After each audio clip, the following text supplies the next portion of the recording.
El Centro Cristiano de Asistencia Legal y Solidaria, CECALS, presenta su programa Honduras Posible, una iniciativa cristiana que impulsa una cultura de paz y desarrollo, bajo la conducción del periodista Delmer Ramos y el abogado Carlos Ortega.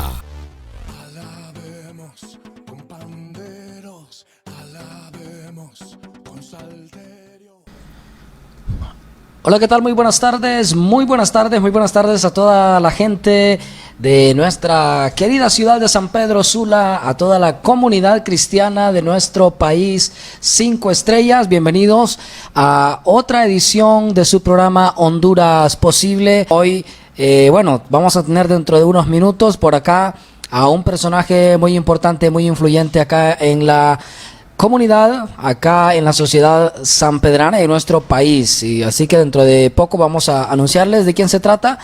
Y bueno, quiero darle la bienvenida como siempre a toda la gente que siempre está pendiente de Honduras Posible, que nos hacen llegar por ahí sus comentarios, y de igual forma aquellas personas con las que nos encontramos en nuestro quehacer cotidiano y nos dan sus buenos comentarios en relación al programa, en relación a los temas que siempre estamos abordando. De repente son temas que no se escuchan, no se tocan en otros tipos de programas, pero en el caso de Honduras Posible, pues nuestra meta, nuestro objetivo es poder contribuir con esta sociedad, hablando y haciendo hincapié, haciendo énfasis en aquellos valores, en aquellos principios, en que el emprendimiento como la base de la economía. Así que estamos impulsando a los emprendedores, estamos impulsando a que las organizaciones sin fines de lucro y en general todo tipo de empresa pueda manejarse de la forma ordenada, transparente,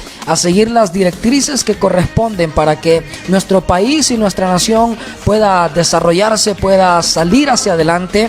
Y estamos soñando este proyecto Honduras Posible, impulsado por el abogado, fundado por el abogado Carlos Ortega e impulsado por el Centro Cristiano de Asistencia Legal y Solidaria, CECALS. Sabemos que no es una cuestión sencilla, es un trabajo arduo, es una labor bastante compleja a veces, pero todos los días estamos aquí con ese entusiasmo, con esa pasión, tratando de contribuir y tratando de que usted que nos escucha pueda unirse a esta nueva cultura. Hablamos de principios y de valores en los que están para nosotros la comunidad cristiana, esos principios y valores que los modeló nuestro ejemplo por excelencia, como lo es Jesucristo.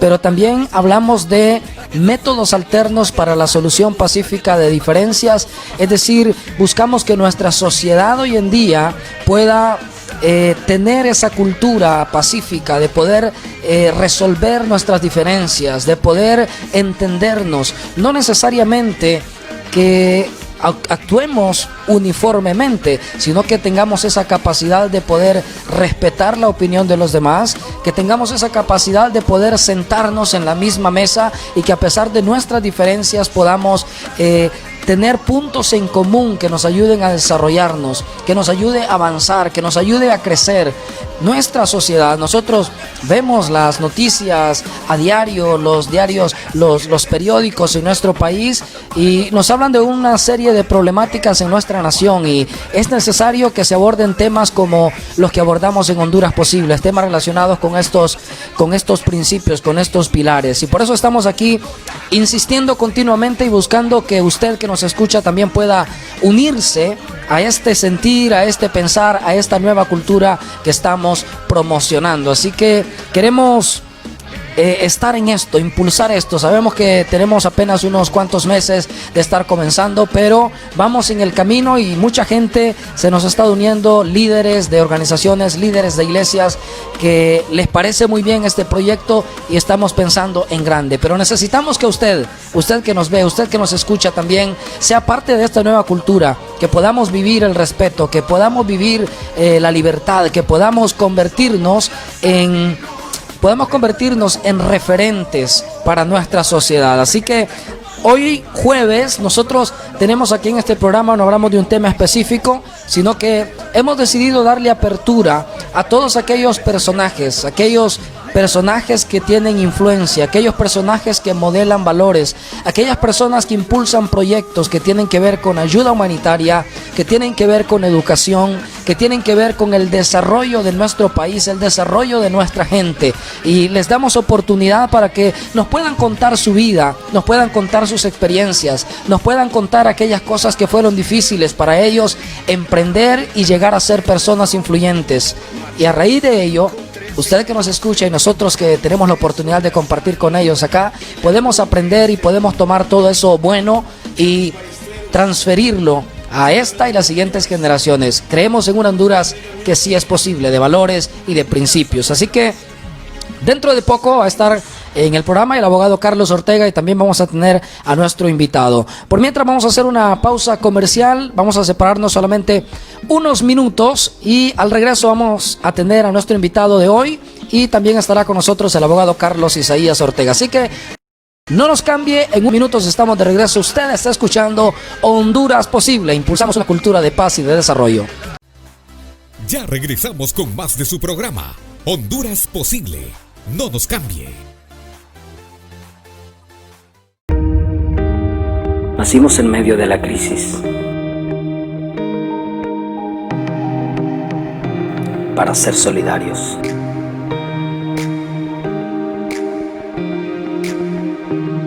Hemos crecido para llevarte a destino.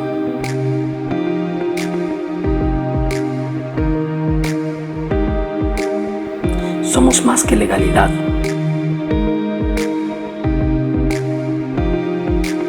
Más que compromiso.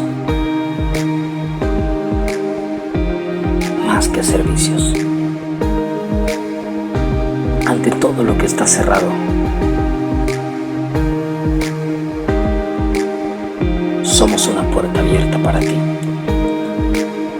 Hoy más que nunca, nuestro equipo de profesionales espera servirte. Secals, estamos contigo.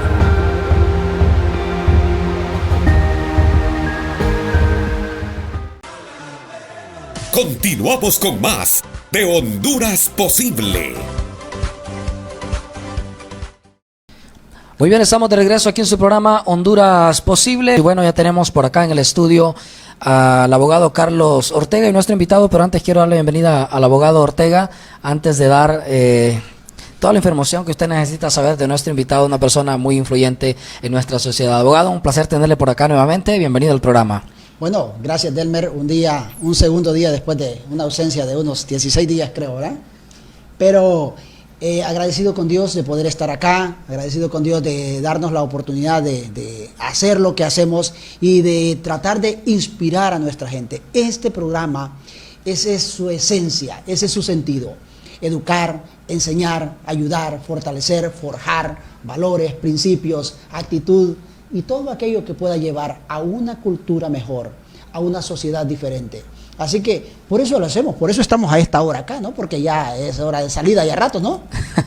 Así que con todo el gusto del mundo, Delmer, y aquí vamos, para adelante. Y hoy hablamos, hoy tenemos en nuestro programa, los jueves los hemos destinado para tener, como decía en el primer bloque, personajes que por su influencia, por su labor, por modelar principios, por escalar otras posiciones que no lo han hecho la mayoría y que tienen, podríamos decir, la autoridad para poder hablar de ciertos aspectos de la vida, pues le damos el espacio aquí para poder contribuir con esta cultura de paz y de desarrollo que estamos impulsando a través de SECAL en Honduras Posible. Y bueno, queremos, sin más preámbulo, darle la bienvenida a... Él es pastor de la Iglesia de Jesucristo Misión Pastoral, es máster en Ministerio Pastoral de la Universidad de California, Universidad Latinoamericana de Estudios Teológicos de California.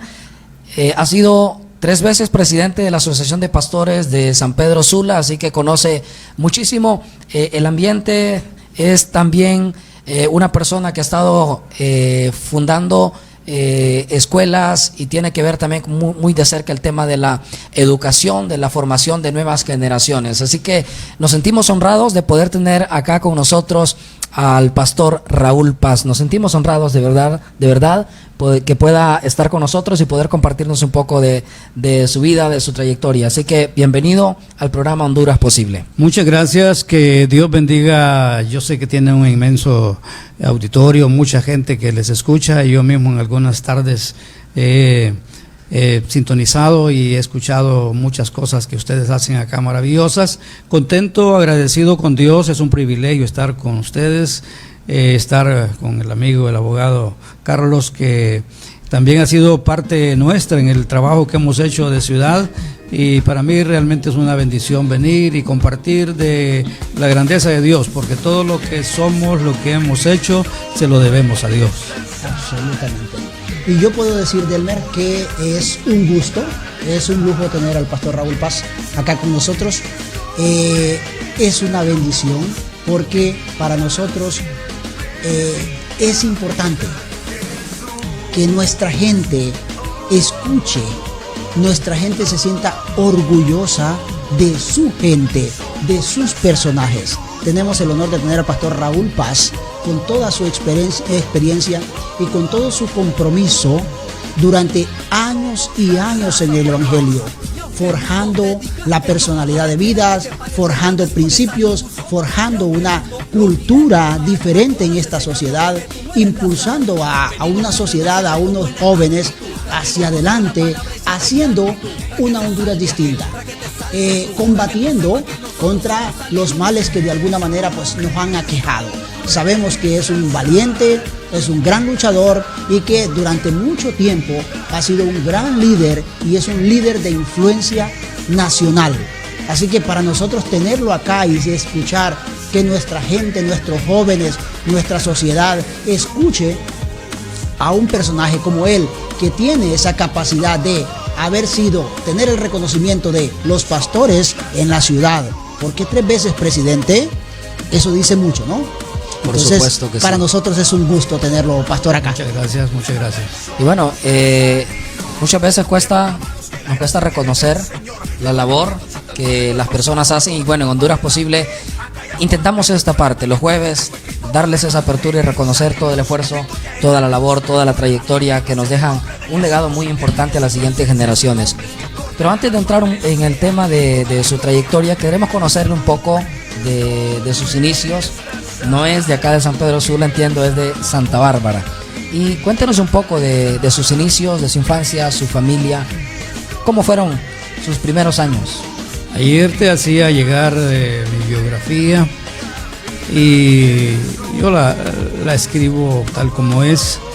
A mucha gente, cuando uno lo mira en la ciudad y haciendo cosas importantes, y que Dios lo ha llevado a ciertos niveles, piensan y creen que uno pues nació con todo y que todo fue fácil. Para mí no. Te digo, en la biografía que envié ayer, yo nací en una aldea del municipio de Colinas que se llama La Alianza. La Alianza, en un lugar donde cuando yo nací era cuestión de montañas, enormes montañas, donde precisamente la familia, mi padre y mis abuelos, más bien fueron la gente que prácticamente usaron, los que tenían los terrenos en aquel entonces, o las municipalidades, para que botaran esas montañas y poder hacer terrenos ya para habitarlos y para tener ahí pues cultivos. Entonces yo ahí nazco en esa montaña, en La Alianza, en un lugar de la Alianza que se llama El Malcota. Ahora siempre es de La Alianza, creo, pero es un lugar que le llaman, creo que Buena Vista, porque es un lugar alto. Entonces ahí nazco realmente en medio de gente campesina. Mi padre, un campesino, sembrador de la tierra, mis abuelos igual, y quizá ellos, la gente de ahí pues también pensó que yo sería igual, ¿verdad? Más sin embargo, desde mi niñez yo soñé con ser algo diferente, y no que no me gustara, porque yo sí recuerdo que desde mis 5 añitos ya caminaba detrás de mi padre y le ayudaba. Mi papá sembraba mucho la tierra, y yo recuerdo perfectamente cuando iba detrás de él, por ejemplo, ayudándole a arrancar la papa.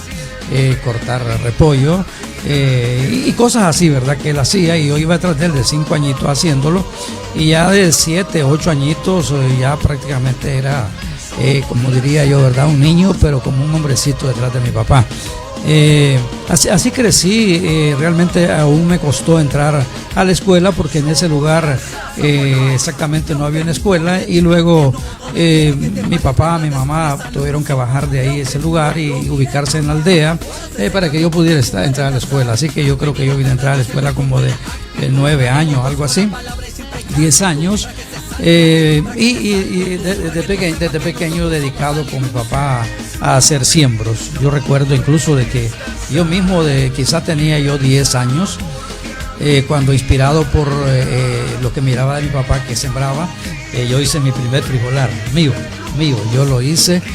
No recuerdo cuánto era, si eran 2 tareas, eran 3 tareas, no recuerdo, no me daba cuenta, pero sí me acuerdo que era un bonito, le decíamos nosotros, pedazo de tierra que habíamos sembrado. Y recuerdo que incluso una experiencia muy bonita es que la gente me decía, como yo como niño yo me puse a hacerlo, yo lo limpié, lo sembré y todo. La gente mayor le decía a mi papá, hubiera orientado al niño, porque ahorita eso no se le va a dar, no es tiempo de que había que esperar más, y la gente, ¿verdad? Pero yo siempre, quizá el Señor me tenía, ¿verdad?, ya escogido, y yo dije, no, con la ayuda de Dios yo voy a cosechar. Y ese pedazo, como decía, de tierra que sembré fue el que mejor se dio y fue el que más cosecha dio, comparado con lo que tenían los demás, ¿verdad? Entonces desde ahí comienza y comienzo mi vida así, ¿verdad? Ya de unos 13, 14 años ya estaba terminando mi primaria, me retrasé por lo que les decía. Luego ya mi madre especialmente luchó para que yo bajara al pueblo, a Colinas, y de esa manera yo pudiera comenzar mis estudios secundarios. ¿Fue dura, pastor, esa vida en la juventud, Sí. en la niñez? ¿Qué recuerda de eso? ¿Cómo lo siente? Pues yo recuerdo con agrado, especialmente porque estaba con mis padres, porque me enseñaban a trabajar. Yo no me quejo, a mí me gustó el trabajo. Como les digo, yo trabajo quizás de 5, 6, 7 años, ya estaba detrás de mi papá. Y después de Pero los hoy hay siembros, una prohibición para que los niños trabajen. sí, hay una, ¿Cómo ve eso? hay una prohibición, cosa que yo no lo veo muy bien, porque la experiencia mía es que yo aprendí a trabajar desde pequeño, muy niño. A esa edad yo trabajaba con mi papá, sembraba, cultivaba, le ayudaba en todo lo que mi papá hacía. Luego lograron ponerme en la escuela, salí de la escuela, y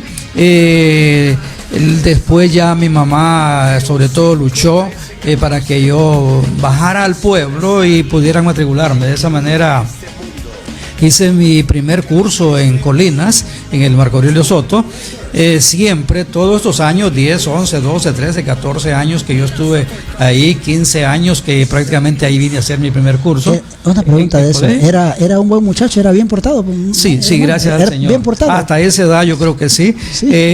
Luego, yo recuerdo que yo estaba en la escuela o en el colegio esos años, pero yo en noviembre que salía de la escuela, yo me iba a cortar café. A mí me encantaba cortar café. Mis tíos, mi abuelo, mi papá incluso tenían sus finquitas de café, y yo me iba.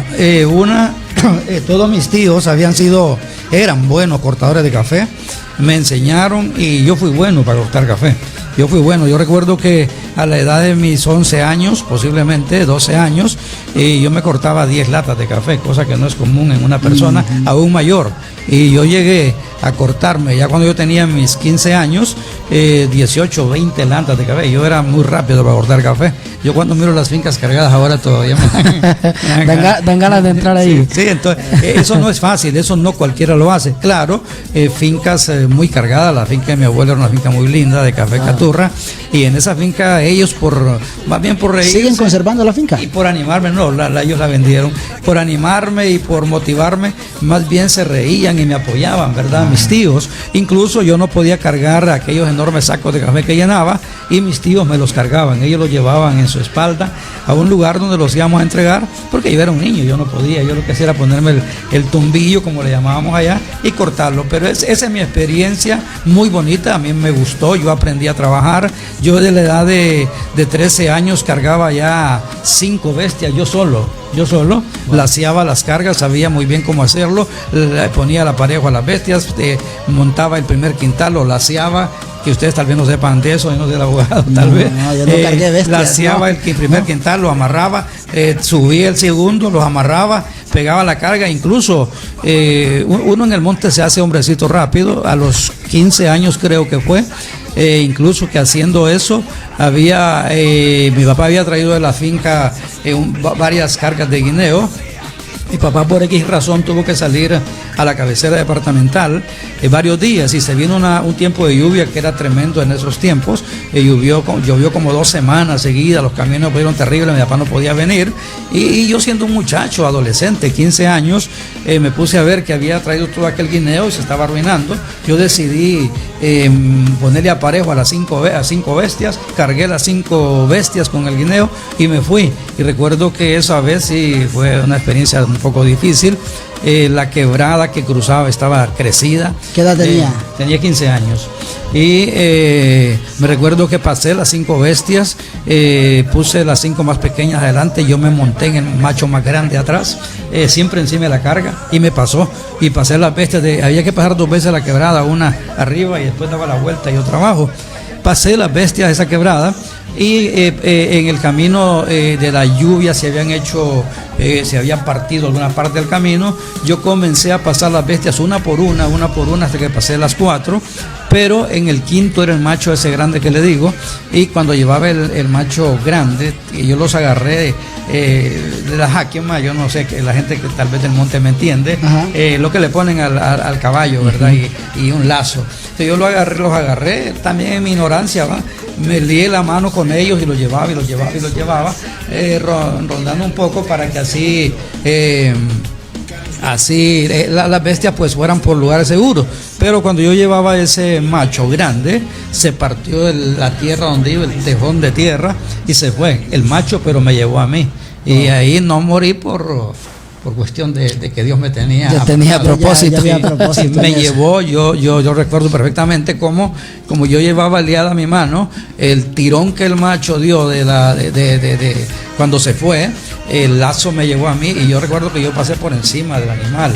Del tirón que pegó, yo caí era un lodillo que se hizo y iba para abajo el lodo, y yo caí, como dicen, ensarretado ahí, no podía salir, mis manos se hundieron, mis pies se hundieron, no podía salir, y yo solo miré que el macho pasó sobre mí y se fue a estrellar a la quebrada abajo, y el macho murió.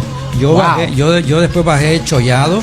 Uno se hace hombrecito, como digo. A mí me habían enseñado que había que andar, cuando andaba con bestias, un cuchillo o un machete corto, ¿va? Y yo inmediatamente que bajé, agarré el cuchillo que andaba y le corté la cincha. Eso es lo que llevan ellos en la panza, ¿verdad? Le corté la cincha, le di vuelta porque me habían enseñado que eso se hacía, pero yo le di la vuelta para que el macho respirara y todo, pero no, el macho en ese momento se estiró y murió. Pasaba un amigo por la parte de arriba, me vio y me fueron a sacar. Entonces fueron experiencias tremendas, pero en medio de todo eso a mí me hizo hombre. Claro. A mí me hizo hombre de trabajo, hombre de decisiones, hombre. ¿Cuántos hermanos, pastor? Hermanos 7 hermanos. Era el tiempo en que se producía bastantes hijos, ¿verdad? Sí. Y familias hermosas, ¿no? Hermosa. Mi padre un buen hombre, un hombre de los hombres que necesitamos tener ahora, hombres de palabra, hombres sencillos, pero hombre que le decía a usted, mañana llego a las 6, a las 6 lo tiene, hombre que no necesitaba firmarle un documento para que le pagara algo, sino que era hombres de palabra, ¿verdad? Entonces aprendimos de ellos esa época de ese tipo de... Ya casi no hay, lastimosamente ese tipo de personas están extinguiendo. Casi no hay. ¿A qué se deberá? Tenemos que volver.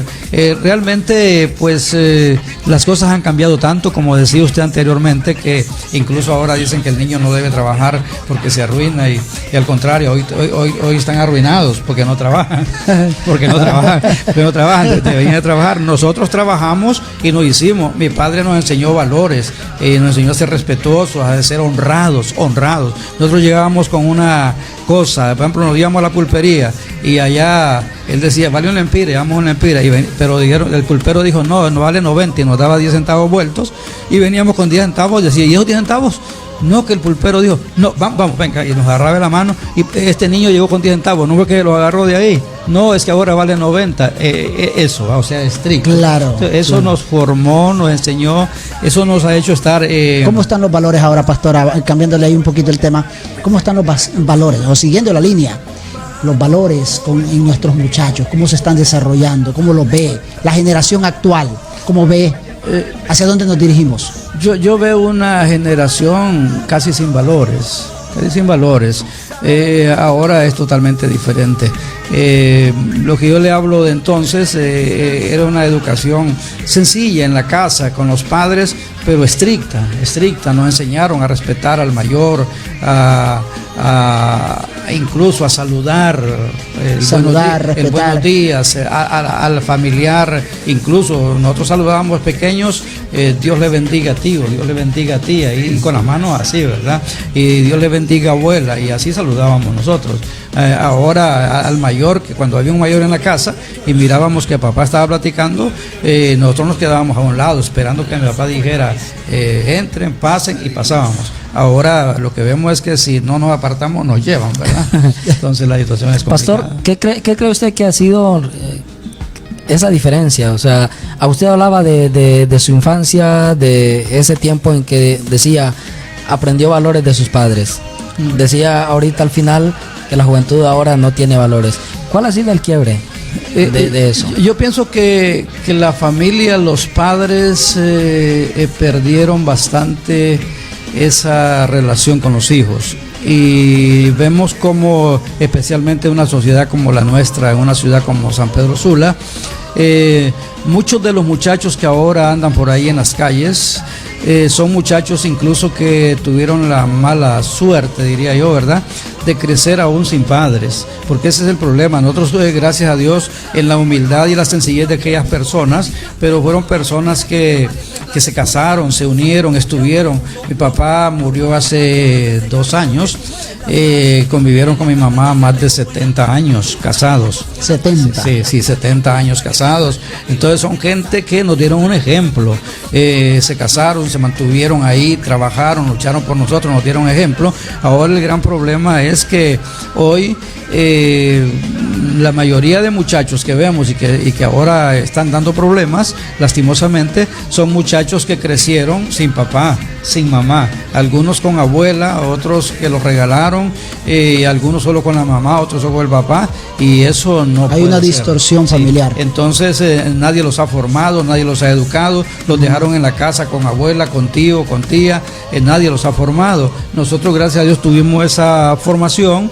En mi caso, gracias a Dios, como fue el niño, por eso la palabra, ¿verdad?, es bien sabia y dice, instruye al niño en su camino. Y eso que les cuento fue la parte de mi niñez y adolescencia, porque yo ya a los 16 años precisamente fue cuando yo tuve siempre como una visión que yo no quería quedarme allá. Me encanta mi pueblo y me encanta todo, a donde nací, todo, pero yo no quería quedarme allá en el sentido de que yo quería formarme, yo quería ser diferente.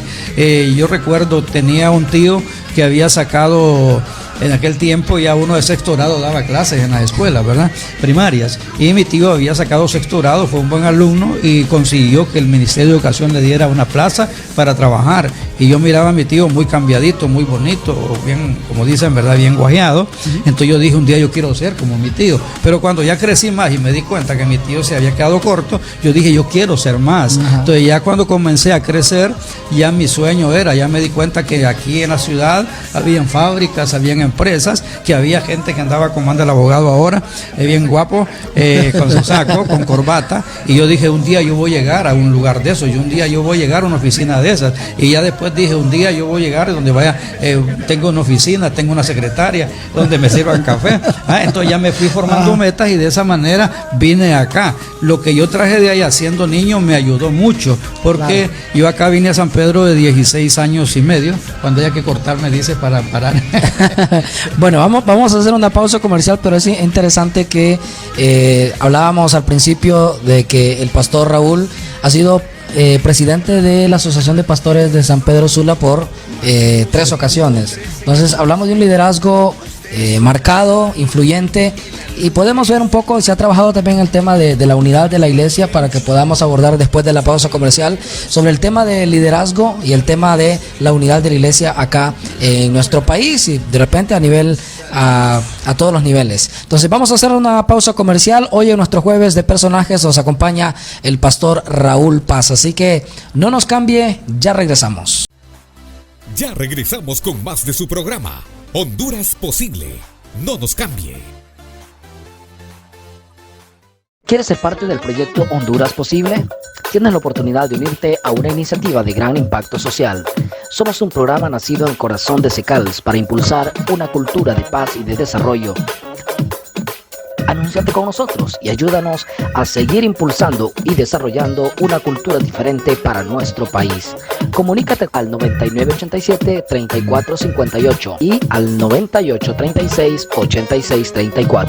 Honduras Posible. Míranos de lunes a viernes a las 6 de la tarde por Facebook Live en Honduras Posible, Pleca Secals. Continuamos con más de Honduras Posible. Muy bien, estamos de regreso aquí en su programa Honduras Posible. Y hoy en nuestros jueves de personajes nos acompaña el pastor Raúl Paz, pastor de la Iglesia de Jesucristo Misión Pastoral. Decíamos anteriormente que ha sido presidente de la Asociación de Pastores de San Pedro Sula en tres ocasiones. Alguien que tiene autoridad para hablar de liderazgo y para hablar de influencia en nuestro país. Y dos temas importantes. Primero, el tema de liderazgo. ¿Cómo ve el liderazgo a nivel de iglesia en relación a la influencia en nuestro país, en nuestra sociedad? Es un poquito complicado. Liderazgo tenemos, influencia podría decir que también. A veces lo que vemos es que influenciamos mal. Creo que la iglesia, nosotros, ese es mi pensar, nosotros debemos de enfocarnos en tener una influencia fuerte y poderosa dentro de la misma iglesia, para con esa influencia unir y hacer el trabajo de reino que nos corresponde. Y en otras partes donde la iglesia tiene influencias y que busca tener influencia, por ejemplo en los gobiernos, yo creo que ahí debemos de ser más sabios, más cautelosos, porque ahí corremos el riesgo de, por tener una influencia fuerte con los gobiernos, también podemos desacreditarnos, y eso tenemos que ser cuidadosos. Entonces con la iglesia es delicado, es una situación delicada que uno tiene que verla bien, porque uno puede buscar tener influencia desde otros ámbitos, pero con la iglesia es delicado. Entonces a mi ver, yo pienso que la iglesia, su primer trabajo de influencia debe ser con el liderazgo de la iglesia. Si Dios me ha levantado a mí como un líder, yo debo ser un líder que busco a mis hermanos pastores, que estoy con ellos, con los apóstoles, que tengo una influencia con ellos para las cosas que Dios nos ha llamado a hacer dentro del reino. Las otras cosas que decía, como gobierno u otras cosas, autoridades, pues siempre tener esa relación, porque la iglesia la debe tener. Somos luz, y para ser luz tenemos que estar ahí adentro y tenemos que entrar con ellos, pero con el cuidado necesario para tampoco no irnos a mezclar mucho y después salir contaminados. ¿Tiene la iglesia, pastor, a su pensamiento, a su pensar,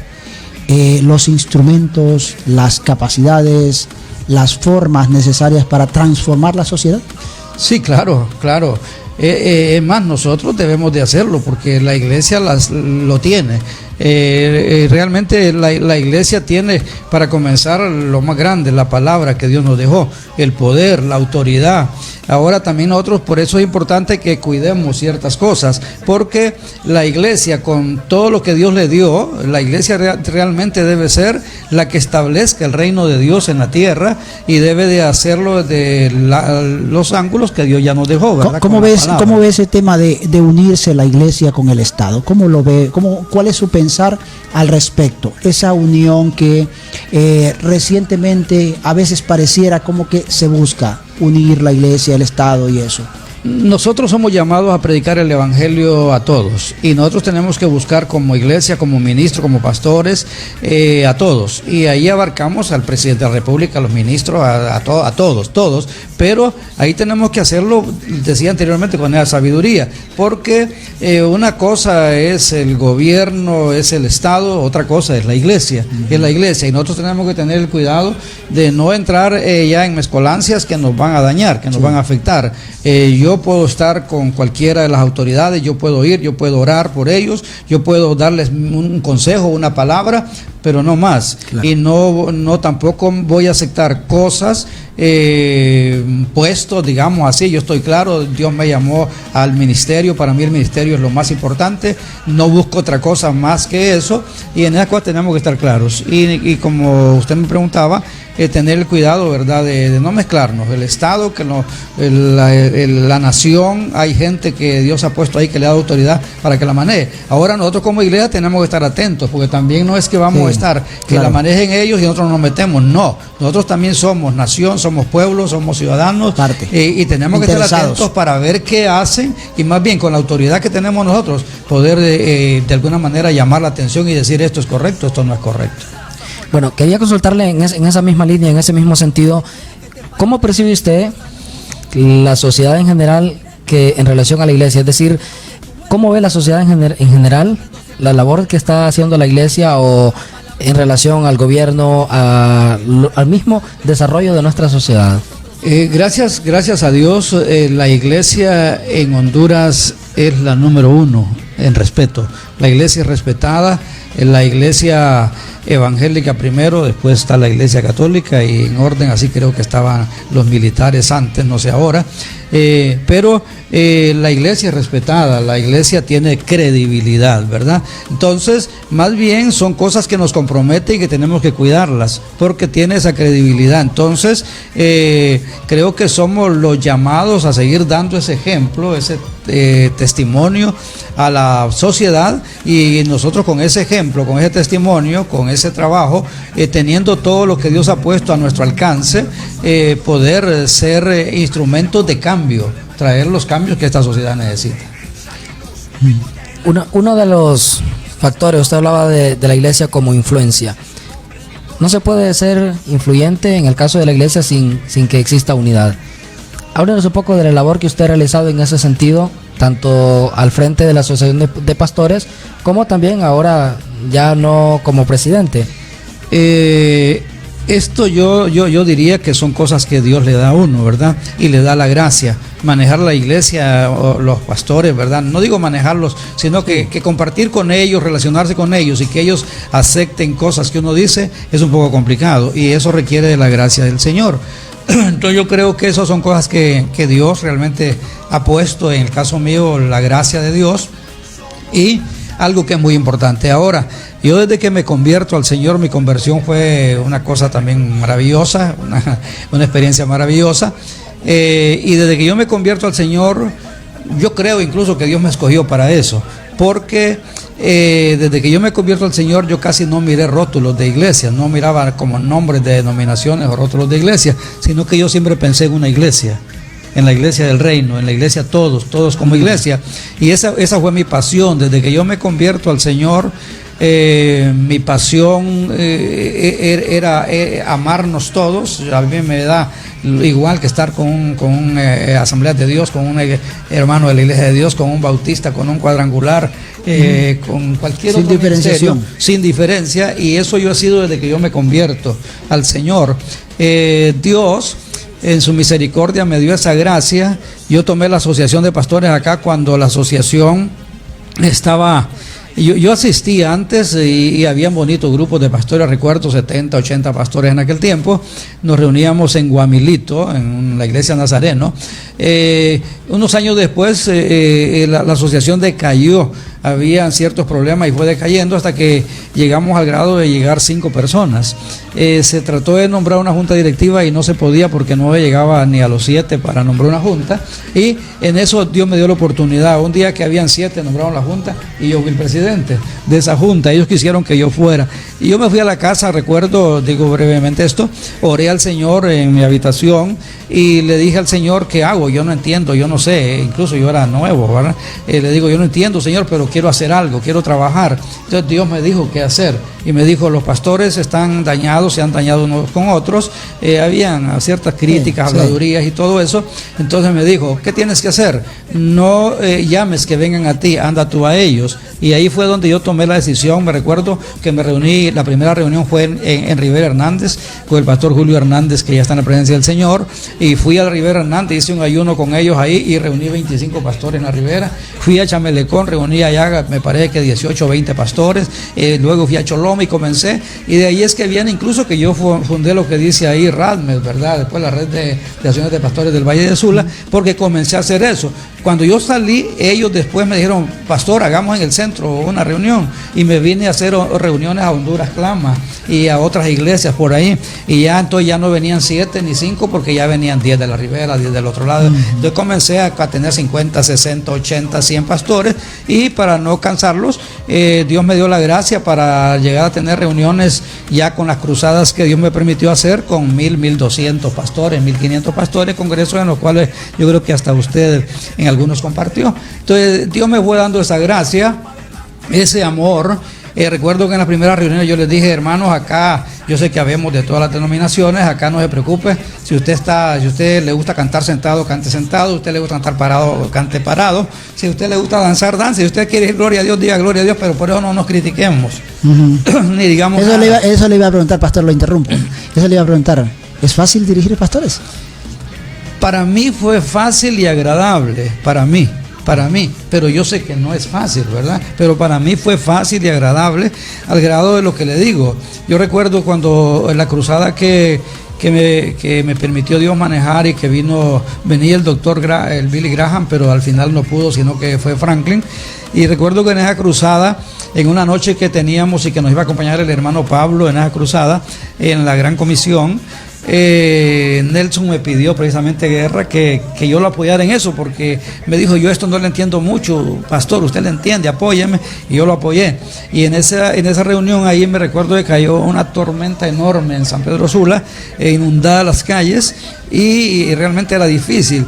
Habíamos convocado 1200, 1500 pastores, y lo maravilloso fue que se llenó ese lugar de pastores y habían esa cantidad. Cuando el hermano Pablo llegó, me recuerdo que en las calles llenas y todo lo que él predicaba anoche, él sorprendido, ¿va? Y dijo, oh, qué tremendo, ¿verdad? Y lleno de pastores y una cosa maravillosa. Entonces yo creo que ahí la gracia de Dios, también yo creo que el ser humilde, ¿verdad? Todo lo que Dios le va dando a uno, saberlo manejar con amor, con humildad, y sobre todo buscando honrar y glorificar a Dios en lo que se hace, Dios lo respalda. Eso le iba a preguntar, pastor. ¿Qué hace que un pastor, un líder, se conserve en el liderazgo por largo tiempo? Se conserve el respeto de los demás, conserve ese interés de los demás en él, esa pasión por él. Yo sé que usted ha tenido un largo respeto en la Asociación de Pastores y usted es un líder que los une y que siempre los pastores atienden su llamado. ¿Qué hace la diferencia con otros líderes, por ejemplo? Pues en mi caso, ¿verdad? Yo, el número uno, todos me conocen, yo tengo más de, creo de 30 años de estar con la asociación. He sido permanente. Yo no llegué a la asociación, al barrio Guamilito que le digo, y me retiré de 3 años y 2 años. No, yo llegué al barrio Guamilito hace 30 años a una reunión de pastores, y estoy ahora acá en el barrio La Guardia igual. O sea, desde que llegué a Guamilito estoy ahí. ¿Ahorita no es parte de la Junta? No, soy un anciano, soy un consejero. ¿No le molesta no ser parte de la Junta? ¿Está siempre ahí? No, esa es otra cosa. Yo he sido igual, o sea, yo esté en la Junta o no esté en la Junta, compromiso. Yo he sido igual. Ahorita, por ejemplo, este año Dios me habló de cómo estaba la ciudad, cómo está la nación, ciertas cosas, y llamé al pastor Andrade, que es el presidente, porque también tenemos eso. Yo he sido presidente, tengo siempre un liderazgo, pero nunca nos saltamos y nosotros respetamos la autoridad. Entonces llamé a Andrade y le dije, pastor, mire esto y esto me ha dicho el Señor. Y luego, unos días después me habla el apóstol Leonardo y me dice, fíjate que, lo mismo, ¿va?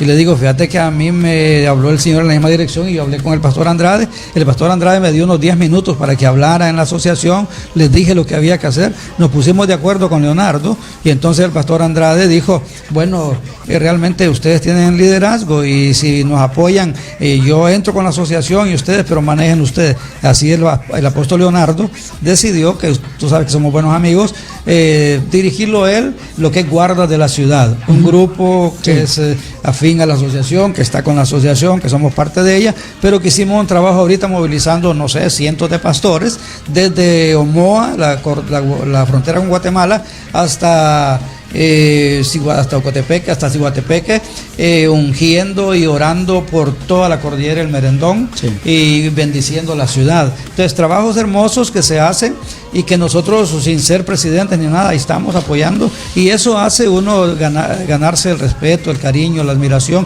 Y yo ahí estoy en la asociación como cualquiera, llego, me siento, escucho, participo con los hermanos, si hay algo que hacer hago con ellos, y si hay un consejo me piden, ahí está. O sea, yo soy parte de la asociación. Pastor, sé que el tiempo en radio, el tiempo es corto, pero en esa búsqueda de la mejora social, ¿qué nos falta como asociación? ¿Qué le falta a la asociación? ¿Qué sentiría usted? ¿Qué consejo le daría a la asociación para que sigan avanzando, para que se impulsen, para que puedan ayudar más a transformar esta sociedad? ¿Qué? Hay muchas cosas. Ahorita que me pregunta eso, en el tiempo que Dios me permitió estar, yo recuerdo, cuando miro ahora lo que pasa con las maras, con las pandillas, con los jóvenes, lamento que un proyecto que presentamos en aquel tiempo, hace ya 25 años, al señor alcalde, que en aquel tiempo era Lario Silva, no nos apoyó, y yo ese proyecto todavía lo tengo. Entonces yo creo que hacer proyectos donde nosotros podamos aprovechar los recursos que tenemos, la iglesia, los jóvenes, liderazgo, iglesia por todos lados, y una juventud con deseos. Entonces la asociación sirve para unir todos estos esfuerzos y poder hacer trabajo nosotros donde impactemos la ciudad. En aquel tiempo hicimos cosas, por ejemplo, cruzadas maravillosas que sacudieron esta ciudad, congresos maravillosos que sacudieron la ciudad, usando el liderazgo que Dios nos había dado, haciendo un trabajo también donde el líder va al frente, el líder marca el paso, porque esa es otra cuestión que yo les digo, que el líder siempre debe marcar el paso, el líder debe de ir adelante, no solamente ser líder para decir hagan, sino hacer y enseñar. Genial. ¿Nos interesa una pregunta? ¿Qué le hace falta a nuestra sociedad? Pues número uno, tener a Dios en su corazón, ¿verdad? Porque Dios transforma, Dios cambia, y yo mismo no sería producto de esto si Dios no llega a mi corazón. Tú me preguntaste de mis 15 años, que ahí me quedé contando la historia, pero mi historia de 15 años en adelante fue terrible hasta que yo me convertí al Señor. Yo conocí todo lo que el mundo ofrece, ¿va? Yo tomé exageradamente los años entre mi conversión y esa edad y todo eso. ¿Quién me transformó? El Señor. Entonces a esta sociedad le hace falta conocer al Señor, conocer a Dios, tener un encuentro personal con Cristo, a la sociedad en general, a la iglesia que ya le conoce. Yo creo que hay mucha parte de iglesia que deberíamos trabajar más en la formación de ellos. Yo creo incluso que hay mucha gente cristiana en las iglesias, que los templos están llenos de gente que lastimosamente son cristianos, pero yo a veces me preocupo y me pregunto, ¿habrán tenido un nuevo nacimiento? Entonces, una conversión, porque miro mucha gente de la iglesia. La sociedad necesita ser más impactada. Sí, exactamente. Entonces yo miro mucha gente, incluso de iglesia, que cuando yo veo afuera de la iglesia esta gente y me voy a ver lo que tienen en sus chats y todo eso, me doy cuenta y me hago la pregunta, ¿esta gente habrá nacido de nuevo? Entonces yo creo que como iglesia, como asociación o como grupos así, deberíamos de hacer más para traer esa formación en el carácter cristiano de nuestros hermanos. Cambiando un poco la temática, el tiempo ya nos ha avanzado, nos queda muy poco, pero quisiera consultarle, ¿qué deja el pastor Raúl como legado? Pues para la gloria de Dios, ¿verdad? Porque decir muchas cosas y de mí no me gusta, pero yo he procurado y procuraré hasta que el Señor me tenga, siempre de guardar un testimonio, de ser un ejemplo para la juventud. Gracias a Dios hoy, por ejemplo, cuando yo fui la tercera vez presidente de los pastores, después de varios años de no ser, cuando yo fui a los sectores nuevamente a visitar ya como presidente, yo iba con cierto temorcito porque ya los pastores que habían estado en los periodos anteriores ya no estaban muchachos, vaya, como tú. Pero yo llegué a muchos lados donde ya con temorcito yo, ¿verdad? Les dije. No ves muchachos todavía, ¿no? Sí. Y ellos me dijeron, es que había estado con gente de 60 años ya, ¿verdad? Ajá. Él no anda por ahí. Pero veo que lo toca eso. Entonces yo fui, ¿verdad? Entonces me dijeron ellos, pastor, pero acá no se preocupe, que no está mi papá, no está fulano de tal, pero estoy yo, pero yo a usted lo conozco. Cuando usted era presidente de los pastores, yo era líder de alabanza, yo era líder de joven, yo era líder acá, y yo lo conocí a usted en tal evento. Entonces es una bendición saber, incluso muchos me dijeron, lo que usted hacía en aquel tiempo y su trabajo a mí me sirvió para impulsarme, y me gustó el ministerio, me gustó porque miré lo que usted hacía y miré que se podían hacer cosas importantes. Entonces, importante con ello, yo sé que hay mucha generación de ahora que la hemos marcado con nuestro trabajo, que nos han conocido, que han conocido nuestro testimonio, y que eso es una bendición. Además de eso, la importancia de nuestra familia, ¿va? Nuestros hijos desde chiquitos están con nosotros, los hemos formado. Yo creo que ustedes conocen muy bien a Raúl, mi hijo. Sí. Es un líder tremendo de jóvenes, ya no solamente a nivel nacional, sino que ya saliendo a las naciones, y eso es importante, dejar en ellos, mis hijas, las dos trabajando, y yo puedo retirarme del ministerio y decir a cualquiera de ellos, quédense ustedes, y sé que lo van a hacer bien. El ministerio continúa. Bueno, ya estamos casi al cierre, y generalmente a nuestros personajes pues les hacemos algunas preguntas cortas, una palabra para responderlas máximo en 3 palabras, así que solo tenemos 2 minutos. Abogado Ortega, creo que tiene por ahí algunas. Se responden en 2-3 palabras, nada más. Piénselas. Honduras.